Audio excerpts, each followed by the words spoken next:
schedule kasi namin, hindi namin hawak kung anong oras kami matatapos, kung anong oras kami matutulog. Siguro isa sa masasabi ko na benepisyo na itong barley na ito ay nakakatulong siya sa akin sa sleeping ko.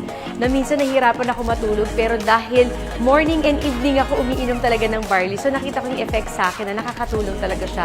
At ini-encourage ko din yung mga anak ko na uminom. At unti-unti, nagugustuhan naman nila. Hindi lang sa bata, sa matanda, all ages talaga, para malaman nila kung ano yung magiging benepisyo para sa kanila. Kasi sobrang dami talaga. Kung may diabetes ka, or kung may pinagdadaanan ka man na medyo constipated ka, for sure matutulungan ka ng barley.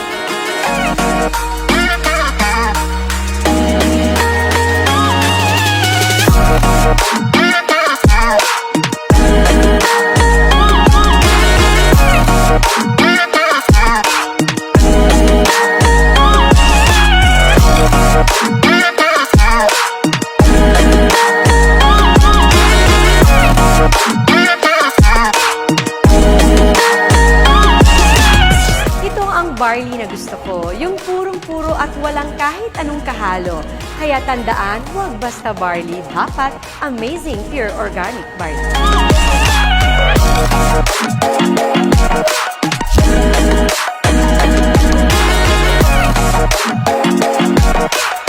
I'm Marian Rivera and I am Worldwide.